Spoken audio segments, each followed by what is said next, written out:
Meus amados, nós vamos ministrar uma palavra que tem como tema detalhes que mudam sua história. Amém? Eu quero que você esteja muito antenado àquilo que o Espírito Santo vai te falar nesta hora. Existem alguns insights, ou seja, algumas revelações, algumas coisas que Deus vai falar aqui, que você deve absorver esse conhecimento. Se você puder, anote, mas anote com fome, com vontade. Aquilo que eu sempre digo, vir à igreja sem trazer um caderno, sem trazer uma caneta. Eu sei que você aqui vem passar tempo, mas passe o seu tempo em vista, anotando, absorvendo o conhecimento. Um bom aluno nunca vai para um colégio, para uma faculdade, com as mãos abanando, como dizia a minha mãe. Você vai munido de uma caneta, de um caderno, para você anotar detalhes que você vai fazer como a igreja bereana fazia. O povo de Bereia, aliás, eles em casa eles analisavam tudo que era pregado, tudo que os apóstolos pregavam, eles analisavam, sabe, com detalhes para entender e analisar se realmente aquilo condizia com a palavra. E eu quero que você seja esse crente, essa pessoa inteligente, absorver conhecimento, anotando e analisando os detalhes das revelações que você recebe. Em pé como você está, eu gostaria que você abrisse a sua Bíblia no livro de Efésios, no capítulo 6 de Efésios, versículo 10 ao versículo 13. Mais uma vez, o Espírito Santo nos traz a revelação, sabe, daquilo que é o complemento do que você começou ontem. A campanha da resposta, nós falamos um assunto muito importante, e que esse assunto, ele consolida neste momento agora, fechando o conhecimento, você absorvendo conhecimento para receber aquilo que você quer de Deus. Efésios 6 nos fala assim a partir do versículo 10: quanto ao mais, sede fortalecidos no Senhor e na força do seu poder, revesti-vos de toda a armadura de Deus, para poderdes ficar firmes contra as ciladas do diabo. Porque a nossa luta não é contra o sangue e a carne, e sim contra principados e potestades, contra os dominadores deste mundo tenebroso, contra as forças espirituais do mal nas regiões celestiais. Portanto, tomai toda a armadura de Deus, para que possais resistir no dia mau, e depois de teres vencido tudo, permanecer inabalável. Permanecer inabaláveis. Amém, queridos? Pode sentar, meus amados. Meus amados, nós sabemos que o povo, em geral, quando eu digo o povo, eu estou falando a todos em geral. Se você fizer uma pergunta, você tem alguma necessidade?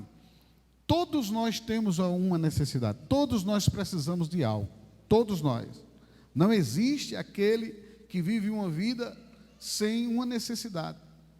E a necessidade que nós temos é algo que Deus, Ele está com os ouvidos atentos a que oremos e peçamos a Ele, para que possamos receber aquilo que nós pedimos ao Senhor. Deus, Ele nos fala sobre uma resposta de uma oração que você faz, como diz lá em João 16, 24, que peça para que a sua alegria seja completa, ou seja, Deus está alegre em responder às nossas necessidades. Só que nós precisamos entender que muitas vezes por trás de uma necessidade nossa, existem cadeias e forças espirituais que trabalham para que essas necessidades não sejam respondidas. E nós precisamos trabalhar com as ferramentas de Deus, para que nós venhamos assim ver a luz de Deus, o vislumbre de Deus sobre as nossas vidas, e nós temos a mão de Deus se movendo ao nosso favor.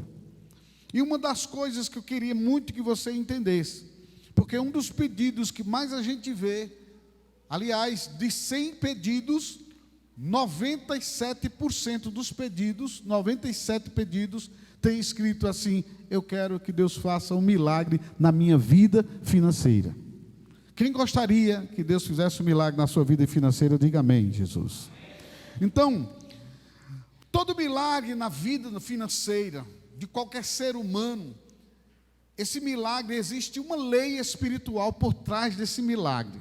A manifestação de Deus na vida de qualquer ser humano, a manifestação dessa glória de Deus, existe uma lei espiritual, que é a lei da liberalidade.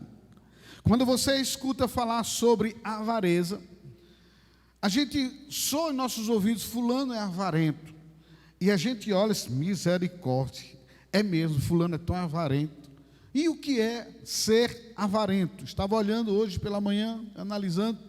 Avareza é a falta de generosidade. É uma pessoa que ela é, eu posso dizer, miserável.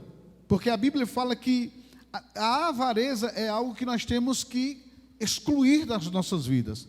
As respostas financeiras que você precisa, está por trás a lei espiritual da liberalidade. E a avareza é uma área que você tem que cancelar, matar em sua vida. O Senhor nos fala: fazei, pois, morrer a vossa natureza terrena, que é a avareza. A avareza, ela é tão terrível que ela é considerada como idolatria. E você sabia que a maioria das pessoas avarentas são pessoas que dentro delas existe um espírito miserável dentro delas, porque a avareza é a falta de generosidade, é a mesquinhez e miserabilidade. O que é a miserabilidade? Miserabilidade é o estado de miséria. Então, toda avareza, por trás disso existe um espírito de miséria. E deixa eu dizer uma coisa para você: um Deus como nós temos, um Deus generoso, jamais se contentaria em gerar filhos avarentos. Jamais Deus se alegraria, ou jamais Deus se alegra em mim e você, se nós estivermos presos a esse espírito de avareza. A avareza faz você não se preocupar com a necessidade do outro. A avareza faz você não se preocupar com a necessidade, principalmente se falando sobre a questão ministerial. A avareza faz você não se preocupar com a lei da liberalidade. A avareza não te faz se preocupar com as necessidades que existam na obra de Deus. Então, Deus, amados, Ele não gera, o Espírito Santo de Deus, Ele não gera homens avarentos. E você precisa entender que essa avareza, ela trava os pedidos das suas orações também. A avareza é algo que é impedido a resposta de Deus para aquilo que você deseja. Por exemplo, a Bíblia diz: é dando que o quê? Se recebe. Quanto mais eu dou a Deus, mais eu recebo de Deus na minha vida. Amém ou não amém? 2 Coríntios capítulo 9, você vai entender. Quando eu disse que quanto mais você dá, mais você recebe, o Senhor está falando sobre justamente a liberalidade, a mortificação da avareza. Preste atenção, não perca esse assunto, porque esse assunto é uma pérola preciosa na sua vida. E a falta de praticar esse assunto tem travado a vida de muita gente. Quando eu disse que o tema dessa mensagem é detalhes que mudam sua história, existem áreas da sua vida que existem alguns detalhes que você deve fazer para que se destrave, que sua vida se destrave. E quando eu falo sobre a avareza, nós estamos falando sobre a falta de generosidade.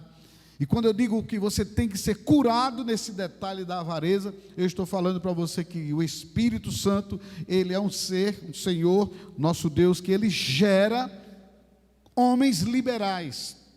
Só que nós viemos de uma tradição, de uma cultura de avarentos. Para você ter ideia, os índios, eles existe neles um espírito avarento. Nem todos, mas acredito na grande maioria que não tem revelação. E nós somos de uma nação, nós somos Praticamente, nós viemos dessa estirpe, dessa linhagem de índios. E isso é desenvolvido uma cultura dentro da nossa casa, dentro do nosso lar, da nossa família, em que nós não aprendemos a ter liberalidade. Você observa que um pai geralmente vê uma criança comendo e o outro irmãozinho quer alguma coisa e o outro fica escondendo. Se aquele pai não ensinar que o irmão deve servir com aquele pouquinho que ele tem ao outro irmão, aquele filho ele vai crescer avarento, ele vai crescer, miserável. Não tem aquela pessoa que, quando vai chupar um confeito, vai pegar um confeito, ele descasca dentro do bolso para ninguém ver, passa a mão no nariz, bota na boca e ninguém percebe, para não compartilhar. Com quem essa pessoa aprendeu isso? Aprendeu desde criança. A avareza são detalhes pequenos que você aprendeu dentro de casa e que os pais não percebem muitas vezes que você estava sendo forjado a ser um avarento. A avareza faz, muitas vezes, a criança ela desenvolver um caráter de morte. São detalhes que travam a vida de muitas crianças. Por exemplo, quando eu pergunto a você agora, como eu vou te perguntar, quantas vezes você ensinou o seu filho a ofertar, a dizimar? Pastor, eu nunca falei sobre isso com meu filho. Para você ter ideia, que a liberalidade e a avareza está dentro da gente, e a gente nem percebe. Porque nós sabemos que isso é bíblico, e a Bíblia diz, ensina a criança o caminho, no caminho, eu junto. Então, quando eu ensino, eu estou ensinando o meu filho a ser o quê? A mortificar uma natureza de idolatria na minha vida. Porque lá em Colossenses 3, a partir do versículo 5, fala sobre a avareza, que ela é idolatria. Então, por que você não ensina isso? Porque muitas vezes você está dominado de uma certa forma por esse espírito de avareza. Por mais que você seja dizimista e ofertante no ministério. Então, existe algo que ainda te prende. Então, que você não se preocupou ainda. O foco, você perdeu o foco, você não está tendo foco no que é real.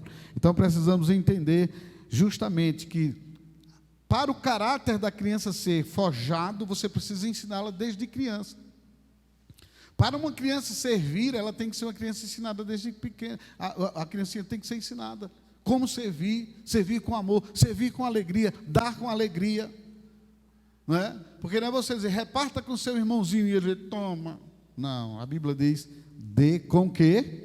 Com alegria. Então nós precisamos entender esses detalhes. E amados, você não sabe, você não imagina o quanto isso prejudica a sua vida espiritual, a sua vida ministerial, a sua vida financeira, a sua vida familiar, a sua vida em geral. A avareza, ela trava a gente de uma forma terrível. E Deus estava me falando nesta manhã sobre isso. O Senhor me dizendo, filho, tantas respostas e tantos milagres eu quero manifestar na vida dos meus filhos.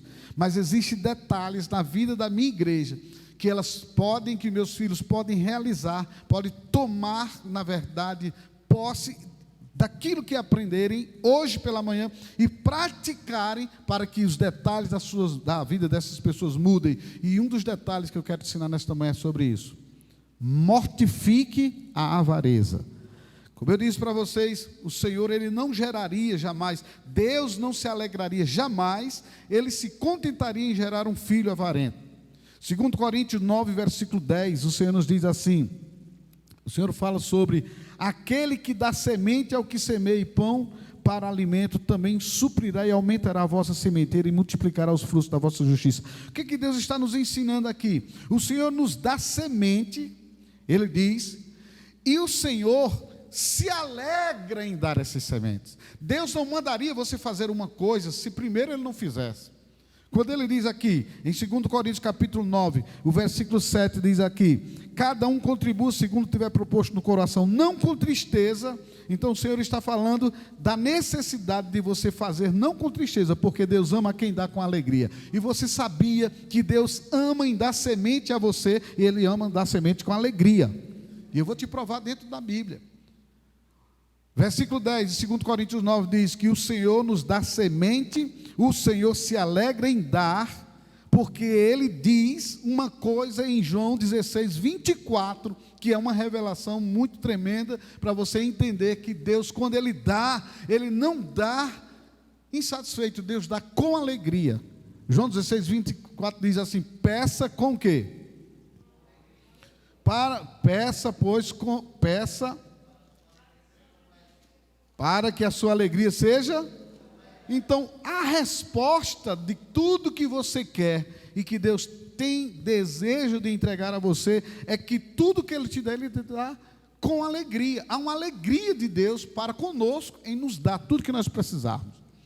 Então, quando eu disse para você, todos nós temos a necessidade, e Deus, Ele tem alegria em suprir as nossas necessidades. E quando eu falo que Deus tem alegria em suprir as nossas necessidades, Ele está falando justamente isso. Eu dou semente ao que semeia, eu dou semente com alegria. Por isso, quando Ele exige da gente o devolver dízimos, ofertas, semear, plantar, Ele fala assim: dê com alegria, dê com alegria. 2 Coríntios 9, 7, o Senhor alerta-nos que o comportamento que nós devemos ter para com Ele seja o comportamento de ser alegres em contribuir. Há uma coisa que eu quero que você aprenda e tenha revelação, que a avareza é uma coisa que você tem que neutralizar, matar dentro de você. E tudo que você vai entregar no reino, na obra de Deus, você precisa entender o seguinte: entenda uma coisa, todo ato de contribuição é voluntário, ninguém é forçado a nada. E tudo que você fizer para Deus, para entregar a Deus, isso tem que partir de você mesmo, é um ato de fé. Então a sua contribuição é um ato de fé com alegria. O Senhor nos diz que é você que tem que despertar para isso. Deus não vai chegar e tocar no seu coração para você ser um ofertante, um dizimista, aquele que vai abençoar no ministério. Não, o Senhor está dizendo claramente: cada um contribua segundo tiver proposto aonde? No coração. Então tem gente que diz assim: eu não senti ainda de ser um ofertante assim, como muita gente é, eu não senti ainda de dar dízimo, eu não senti no meu coração.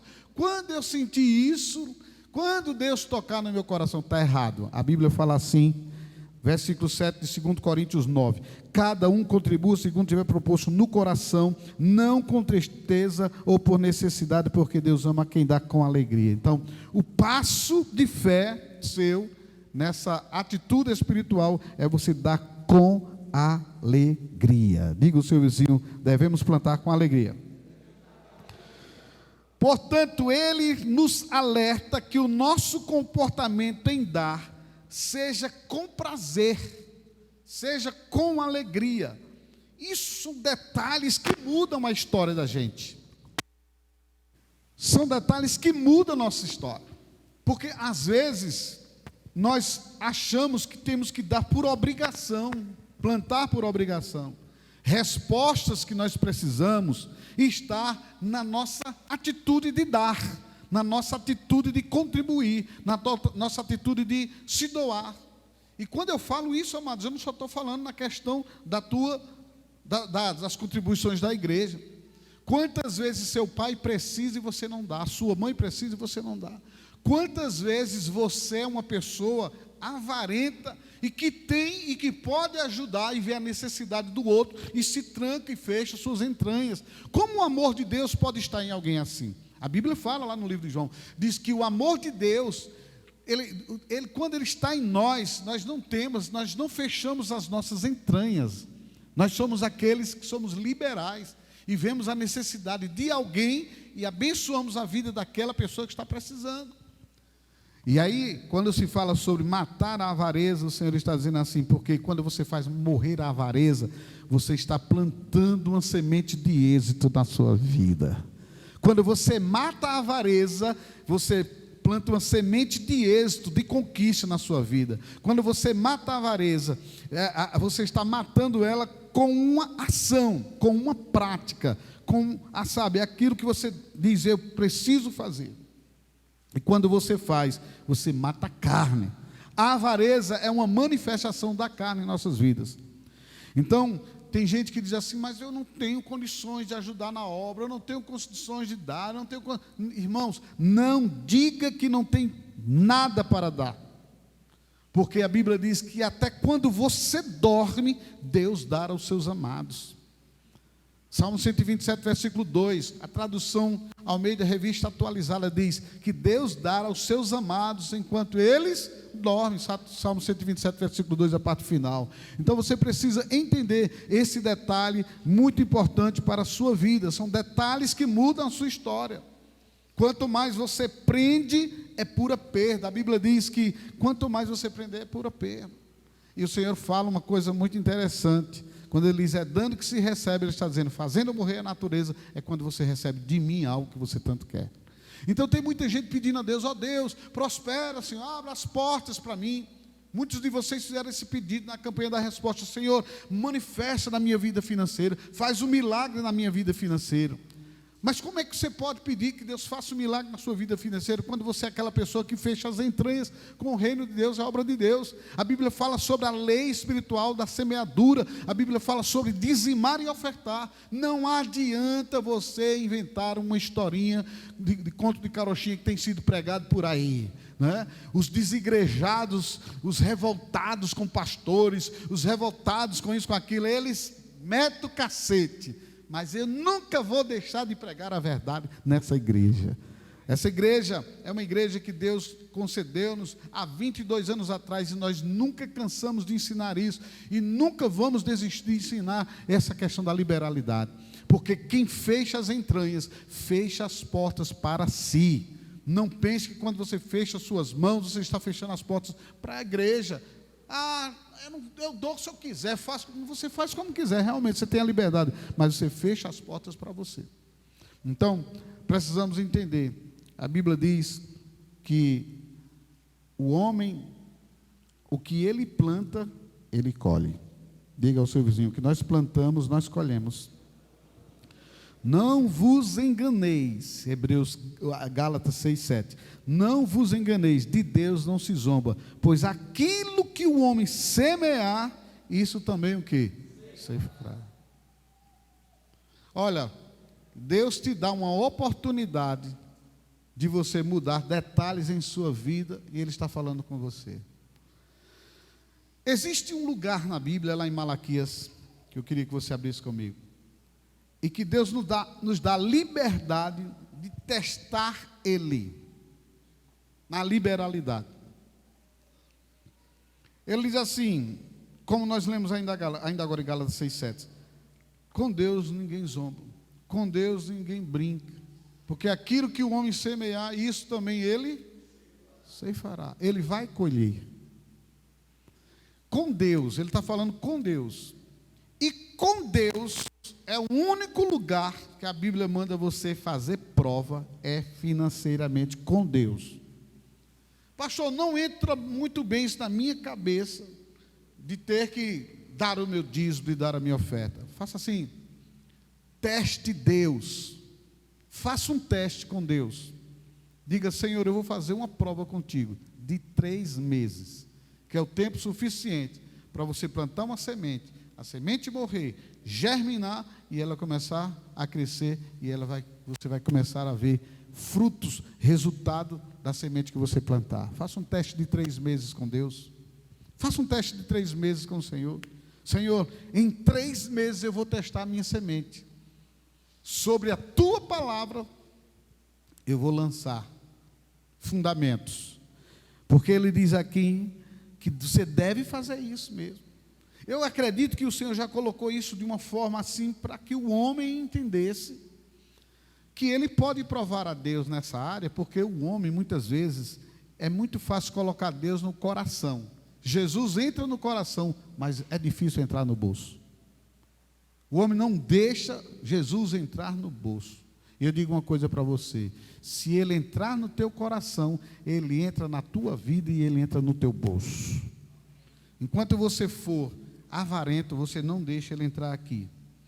Só que ele não entrou ainda aqui, porque o Espírito Santo, quando ele entra aqui, ele faz uma obra completa de regeneração, e ele não permitirá que você ande de forma com infidelidade na presença do Senhor. E uma das áreas que mais o Senhor fala é sobre isso. O Senhor falou muito sobre finanças. Jesus falou muito sobre isso. Você vê que coisa linda é essa questão. Por quê? Porque é nisso que nós somos testados. Aonde está o teu tesouro, ali está o quê? O teu coração. A pessoa tem um coração preso a não contribuir. Tem gente que é igual a Saul. Começa bem, mas termina numa miséria. E deixa eu te dizer uma coisa aqui. Leva tempo para você ver os resultados negativos em sua vida quando você é infiel. Leva tempo. Não é do dia para a noite. Assim como você planta uma semente hoje e vai colher daqui a 5, 6 anos, que tem sementes que eu plantei há 23 anos atrás, eu colho essas sementes hoje. 23 anos atrás. 24 anos, 25 anos atrás, e eu estou colhendo agora. Você não vai precisar esperar esse tempo todo, mas existem sementes que a gente sabe que Deus faz desse jeito. Irmãos, sabe, uma vida sem resultados, porque eu não aprendia esse princípio da fé. Eu não aprendia. E as pessoas acham que quando a gente fala sobre isso, nós queremos tirar vantagem delas. Eu sou bíblico e o que eu estou te mostrando está na Bíblia. Quando o Senhor nos diz que faça a prova para você ter mudança de vida, é uma semente que você planta hoje, você vai colher ela amanhã, daqui a 1 ano, daqui a 2 anos, daqui a 3 anos. E essa prova que ele está dizendo aqui, versículo 10, Malaquias 3:10 diz: trazei todos os dízimos à casa do tesouro, para que haja mantimento na minha casa. E ele diz: e provai-me nisto, diz o Senhor dos exércitos, se eu não vos abrir as janelas do céu e não derramar sobre vós bênçãos sem medida. E provai-me nisto. Ou seja, provai-me como? Se eu não vos abrir as janelas. Ele está dizendo assim: prova. Se eu não abrir as janelas do céu, se eu não derramar bênçãos sem medida na tua vida, então eu estou mentindo. Se eu não derramar prosperidade através da sua fidelidade, dos seus dízimos, das suas ofertas, se eu não derramar sobre a sua vida, então eu estou fazendo algo, eu estou me equivocando, eu mesmo estou assinando meu decreto de derrota. Deus diria isso. Deus está falando isso. Então, se eu não fizer como eu estou dizendo, eu estou fadado a deixar Satanás dominar essa terra. E sabe quantas vezes Deus vai fazer isso? Nunca, porque Ele disse assim: será a palavra que sair da minha boca, nunca essa palavra voltará vazia. Então, quando Ele diz provai-me nisso, Ele está dizendo assim: lembre-se da sua fidelidade, lembre-se do seu compromisso comigo, lembre-se, são detalhes que mudam sua história.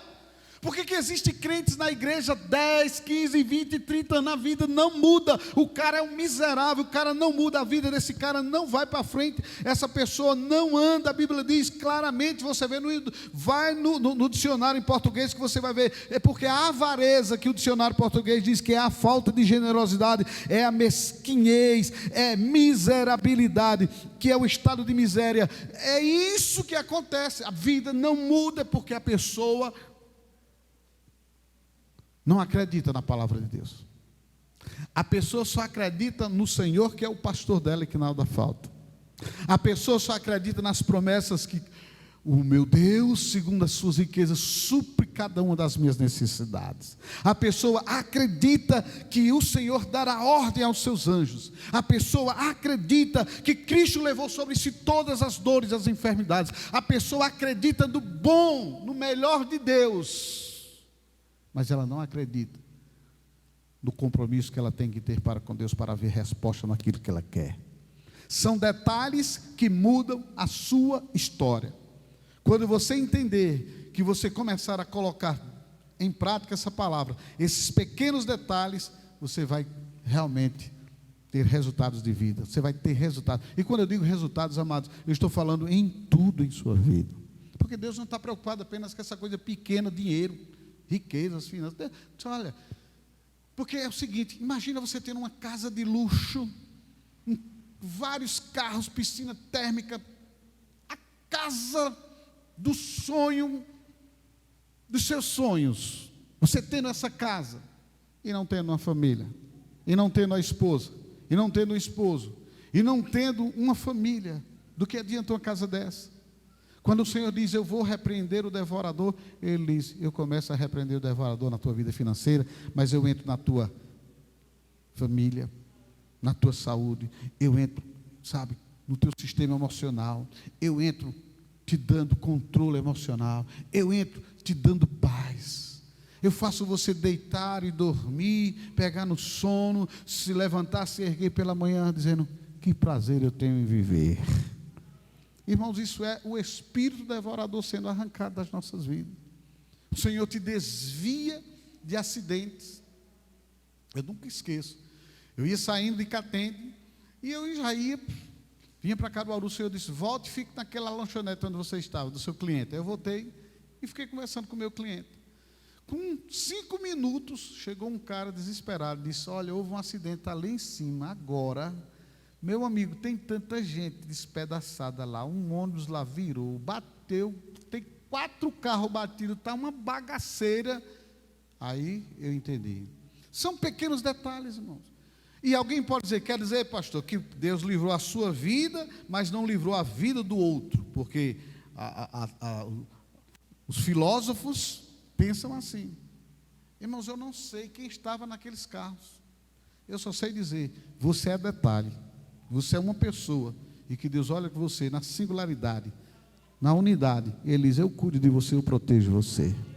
Nos seus dízimos, nas suas ofertas, o Senhor está dizendo, são tantos detalhes que você nem imagina na sua vida.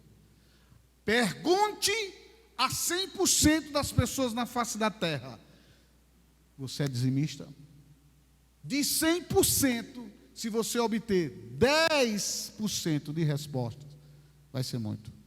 Significa que 90% do povo quebra esse princípio da palavra. Ou seja, a avareza é o que mais grita na vida das pessoas. Você se converte e começa a receber a palavra, e a Bíblia diz, a palavra vai implantada em você, vai te lavar. E sabia que o novo nascimento, ele manifesta quando você deixa essa palavra jorrar sobre a sua vida e vai te lavando, vai arrancando de você toda a sujeira. E aí é quando você começa a ter aquele coração e diz, poxa, realmente, eu preciso pegar Jesus de verdade. Quantos de vocês se converteram, depois de muito tempo de convertido, disseram assim, realmente, eu preciso, a partir de agora eu vou levar Jesus a sério. Significa que você não estava pegando a sério lá no começo, há 5 anos atrás. Esses dias uma irmã disse para mim, pastor, agora eu entendi o que é ser crente, agora eu me converti de verdade, depois de 3 ou 4 anos, na igreja. Então, é a palavra que lava, meu amado, é a palavra que lava. Então eu quero que você entenda que é aqui, em Malaquias 3,10, que o Senhor diz, faça morrer a vossa natureza, lá em Coríntios diz, mas em Malaquias 3,10 diz, faça a prova de mim. Se eu não fizer o que eu estou dizendo, eu sou mentiroso. Irmãos, se Deus mentisse para nós todos estaríamos na mão de Satanás. Mas muitas vezes nós estamos querendo ficar na mão de Satanás, porque estamos quebrando o princípio do que Deus falou na sua palavra. E a gente fica se queixando, meu Deus, por que não está tendo resposta? Por que eu não estou vendo? Irmãos, Deus quando fala sobre finanças, Ele está falando nesse detalhe da tua vida, esse detalhe, eu vou mudar totalmente a história que você tem. A história, tudo que você está vivendo, sabe aquela coisa que não anda, que você fica amarrado, que você fica lutando e que você diz, poxa, eu tenho potencial para fazer muito mais. Satanás rouba a inspiração. São espíritos ladrões de energia, esses espíritos dominadores. Quando o Senhor fala aqui em Efésios 6, onde nós lemos, que existem forças espirituais da maldade, são espíritos que roubam a sua energia. Um casamento que é para ir tão bem, não vai. É para ter brilho, não tem brilho. É para ter unidade, não tem unidade. Ah, pastor, mas nem todos são assim. Deixa eu abrir um parênteses aqui para vocês. Nem todos nós, ou aliás, nem todas as pessoas infiéis nos dízimos e nas ofertas são atacados na mesma área. Tem um que é atacado, tem um que tem um brilho maravilhoso no casamento, mas tem a vida que é amarrada financeiramente. Tem o outro que é muito bem financeiramente, mas o casamento vai mal. Tem o outro que o casamento vai bem, a vida financeira vai bem, mas o cara não tem paz. Quando você conversa com a pessoa, eu não consigo ter paz, pastor. O castigo que me traz a paz serviu para quê? Para ter paz. Então a pessoa vai ver que tem algumas áreas que o inimigo vai tentar trabalhar na sua vida. Tem áreas na sua vida que é amarrada, na vida do outro é amarrada. Sabe por quê, pessoal? Satanás é muito inteligente, amados. Você está pensando que Satanás dá de bandeja para ninguém? Ele trabalha em um, diz ele, vai prosperar sendo um infiel dizimista. Mas aquele ali vai ser pobre, mas vai ser feliz no casamento. Agora preste atenção. Eu não sei porque o Senhor está falando sobre fidelidade e matar a avareza, quando eu sei que tem muitos ímpios que não dizimam, que não ofertam e vivem uma vida tão bem financeiramente. É esse o jogo do diabo. Vou deixar ele viver bem financeiramente, mas eu vou acabar ele, que ele não vai ter família, ele não vai ter filhos que o amem, ele não vai ter uma vida de paz. Satanás, ele faz o jogo sujo dele, irmãos. Se ele agisse igualzinho com todo mundo despertava. Espera aí, então a gente está sendo infiel dizimista, é por isso que o casamento da gente não dá certo. A gente está sendo infiel dizimista, é por isso que a vida da gente não prospera. A gente está sendo infiel dizimista, é por isso que eu vivo numa vida, nessa área, na minha vida, todo mundo tem essa mesma área Satanás está destruindo. Não, ele trabalha individualmente na vida de cada pessoa. Ele faz uma área ser fraca, a outra ele deixa ela forte. E ele vai entrar para repreender, para arrancar tudo aquilo que Deus quer te dar. Porque a infidelidade nos teus dízimos, nas suas ofertas, faz o Senhor ficar retido lá. Os anjos não vão trabalhar ao seu favor. A gente vai entrar numa série de mensagens sobre os anjos trabalhando. Mas olha, quando você não dizime na oferta, os anjos não podem trabalhar ao seu favor. E sabe o que eu acho lindo? É que Deus, ele deixa o homem no livre-arbítrio dele, caminhando a vida. Ele conquista, muitas vezes, ele casa, acontece, e o Senhor diz, o mundo é de vocês. A terra ele deu aos filhos dos homens, e essa terra é para você prosperar, essa terra é para você casar, essa terra é para você ter filho, essa terra é para você gozar, essa terra é para tudo. Mas vai ter uma áreazinha na sua vida que sempre vai ficar o quê? Travado. Então, meus amados, preste atenção a esses detalhes da palavra.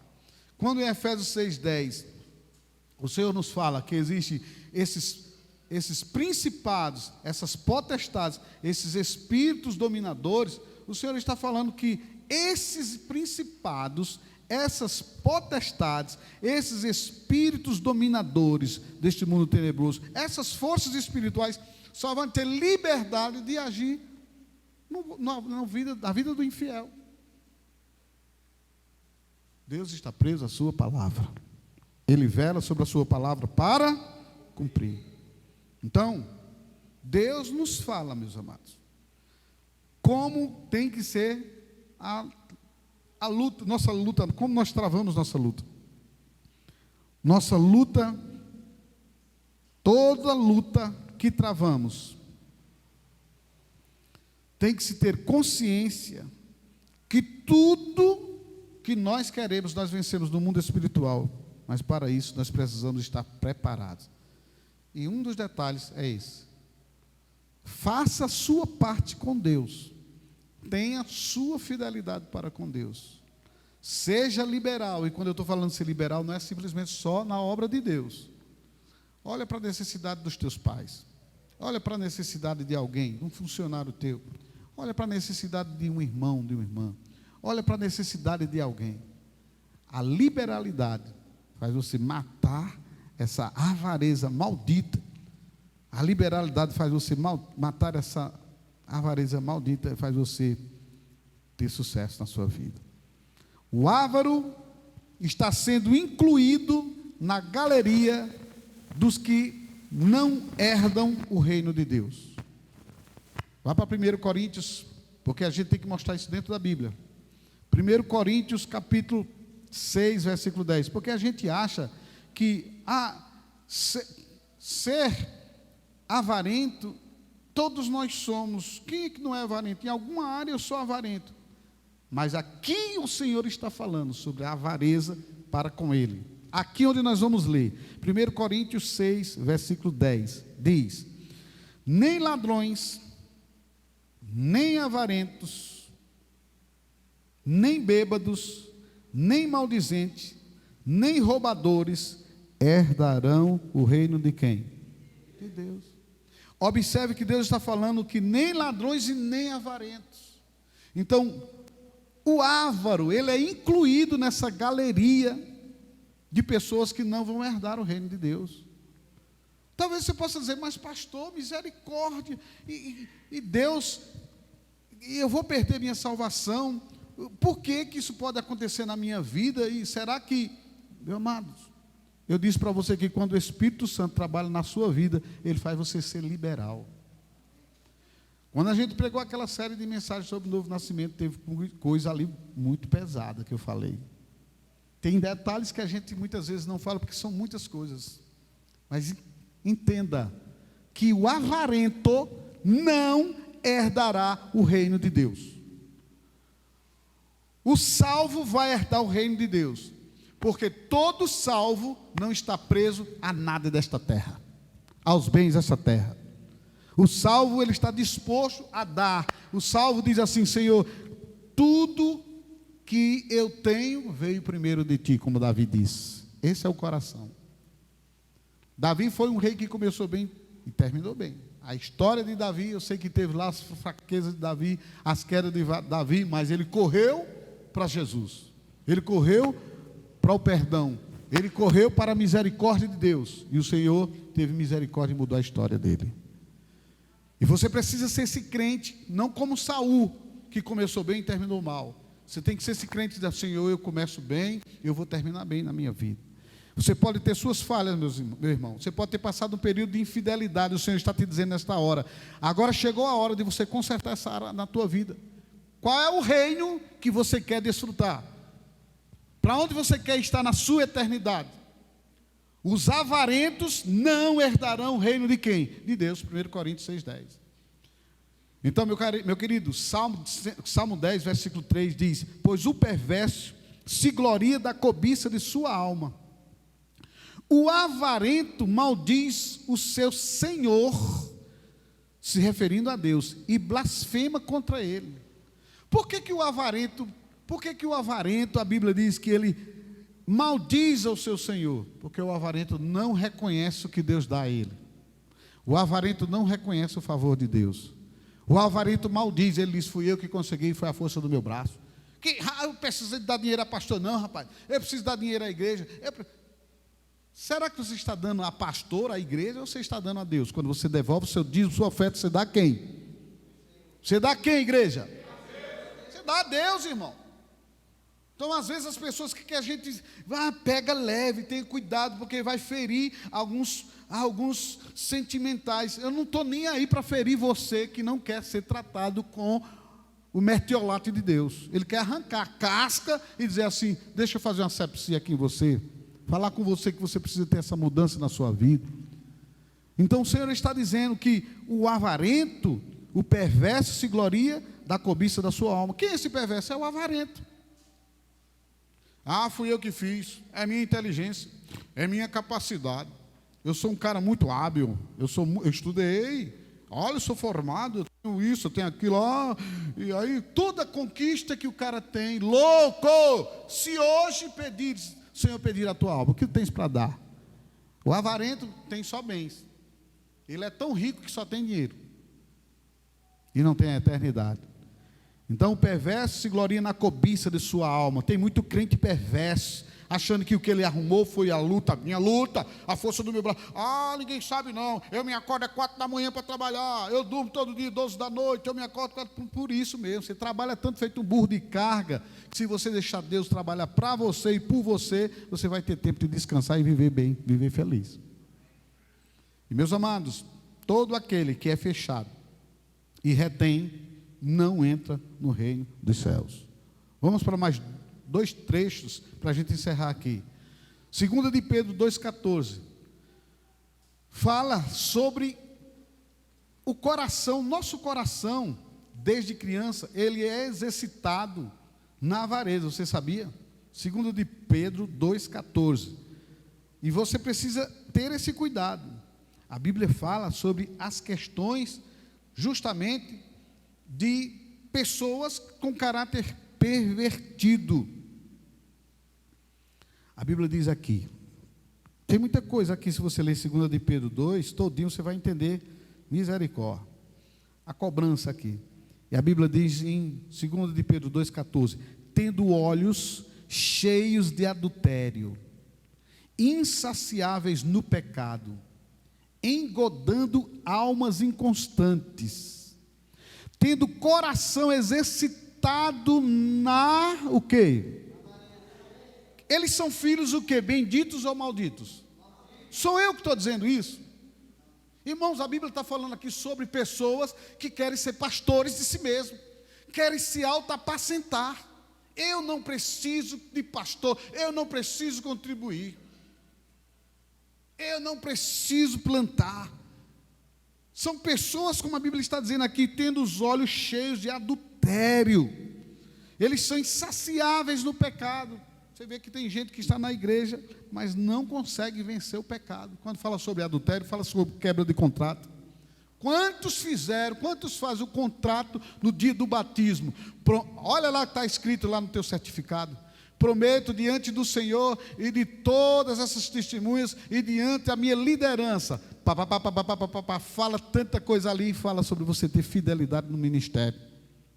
Quantos quebraram aqui esse contrato? São adúlteros que o Senhor fala. Gente que saiu daqui sem dar uma satisfação. Você sabe o que é você se batizar nesse ministério? O cara se batizar aqui e dizer assim, sumiu. E ele não te dá uma satisfação, ele não te dizer nada. E você encontrar esse irmão depois, irmãos, eu nunca mais vi você sair, irmão, estou em outro lugar. Foi, irmão, foi. Pergunta a essa pessoa, você falou detalhadamente com o pastor, pastor, eu estou saindo daqui por isso, isso e isso, e eu quero dizer ao Senhor, eu estou querendo ir para outros ministérios, e eu queria pedir a sua bênção, a sua liberação, para que eu vá para outro ministério. Você fez isso com o pastor? Até hoje, nessa igreja, eu só vi três pessoas fazerem isso. Uma irmã que já faleceu, que foi morar em outro estado. Um irmão que veio aqui falar para mim, pastor, eu amo muito o senhor, não dá para a gente andar junto mais não, eu estou saindo do ministério, eu vou para uma igreja que Deus me deu direção para ir para aquela igreja. Pergunta assim bem forte para mim, ele está lá? Não, está desigrejado. Foi Deus que falou? Eu não estou falando isso para denegrir ninguém, não estou falando isso para menosprezar ninguém, eu estou falando sobre mancadas que nós damos, que a gente acha que assinar um contrato, absorver, abraçar um contrato, ou seja, eu quero estar nesse ministério, é uma coisa assim como se fosse para o homem.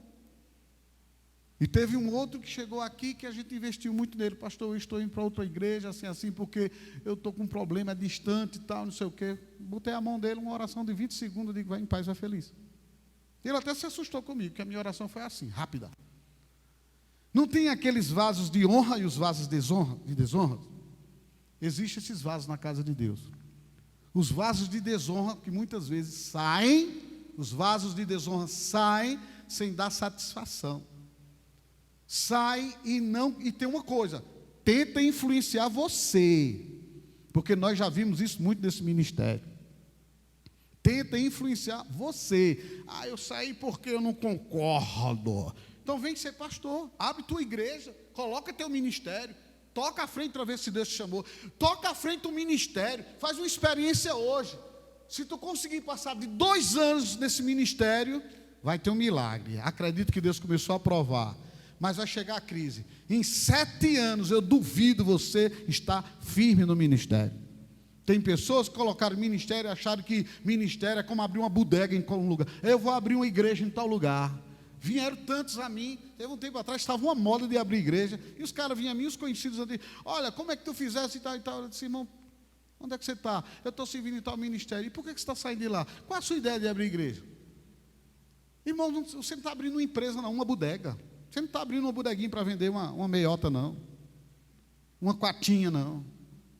Igreja é coisa séria. Tem renúncia, tem preço a pagar, tem choro, tem sofrimento. Igreja não é, um ministério não é uma coisa qualquer, não. Um pastor, ele sofre, irmãos. Sofre em silêncio, muitas vezes não passa para vocês. A gente sofre caladinho. Quantos dias eu chego aqui nesse altar, nesse mesmo canto aqui, ó, me deito aqui, eu choro como criança. E às vezes não deixo nem a minha esposa saber disso. A dor de pastorear, de ser traído, a dor de ser passado para trás, você sentir a dor de você ajudar, fazer tanto e as pessoas dar as costas para você.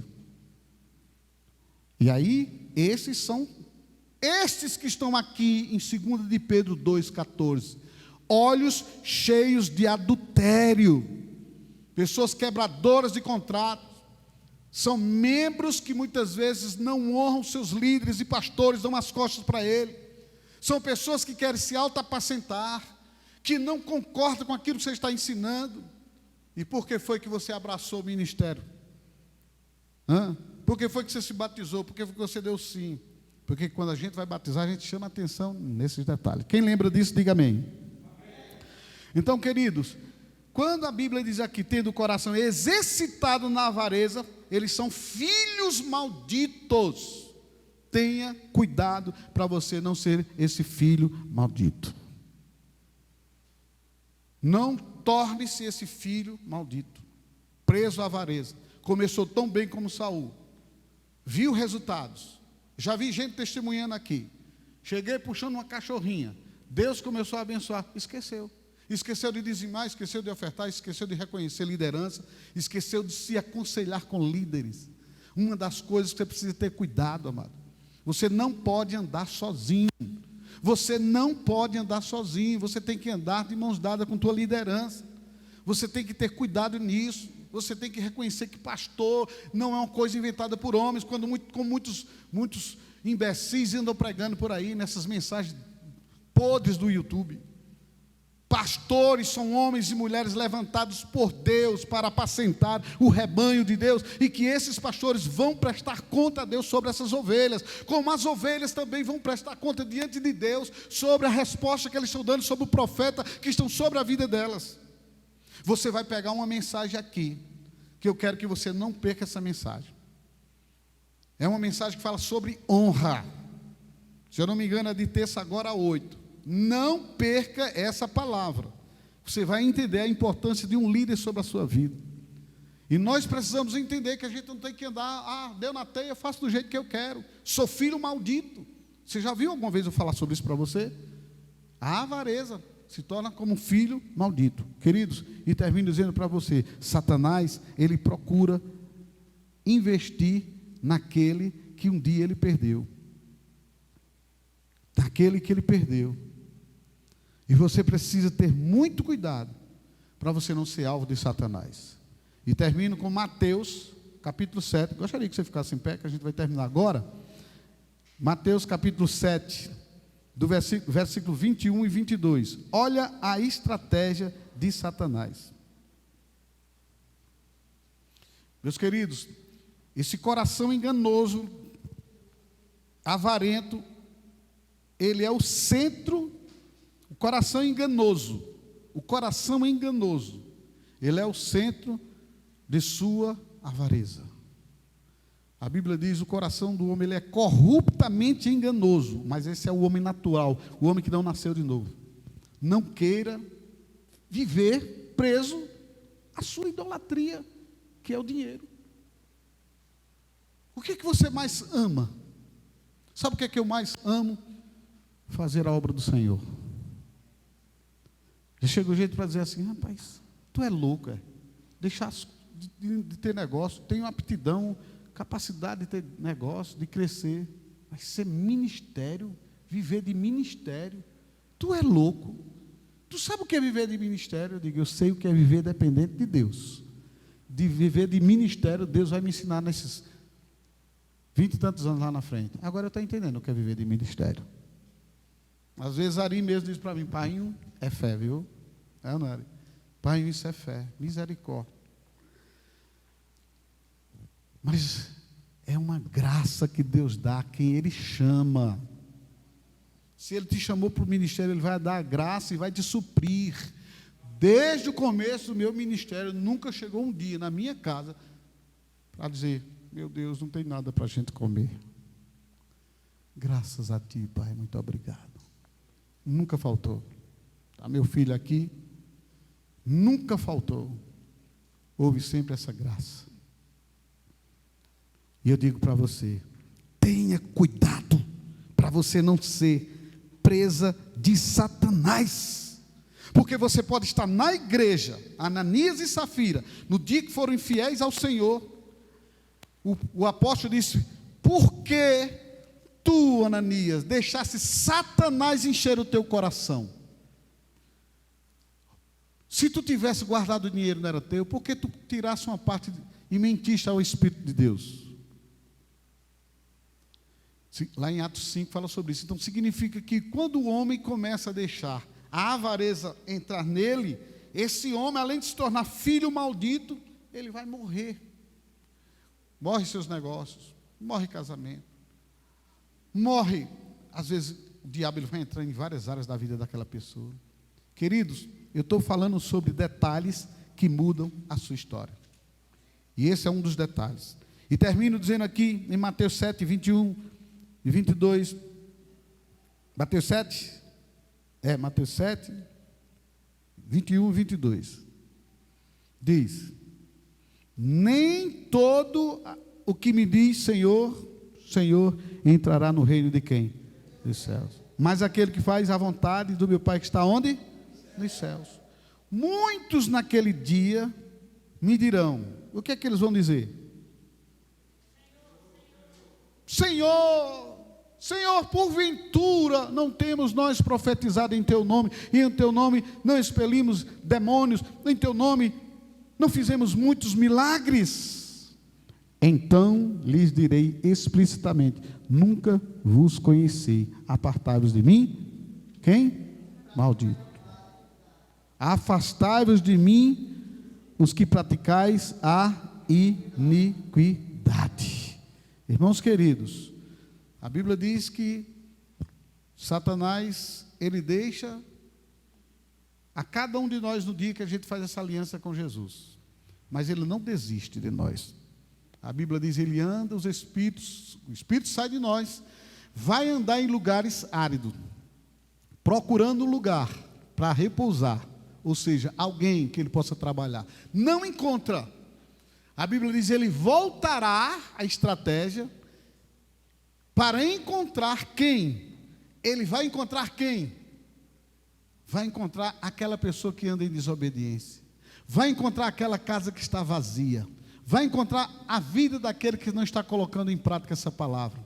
Ele diz: ele não só entra, mas ele traz consigo quantos espíritos? 7 espíritos piores do que o que estava naquele crente que um dia se converteu. Mais uma vez salvo para? Vai nessa, atenta para essa mentira. Eu acredito na nossa salvação, aquele que é perseverante, aquele que busca viver essa verdade. Nós já conhecemos predestinação, a doutrina do calvinismo nessa igreja. Eu já preguei aqui muito, e a doutrina do armenianismo, para você entender. Vocês conhecem os dois lados. Sabe por que eu faço isso? Para que você cresça e seja maduro. Irmãos, não perca a sua posição. Satanás está fazendo tudo para roubar de você a posição em que Deus te colocou. E eu terminei de ministrar para você detalhes que mudam a sua história. Coloque em prática isso que você ouviu. Que Deus abençoe você, sua casa, sua família, e dê um forte aplauso para Ele. Bem forte, para a glória de Deus.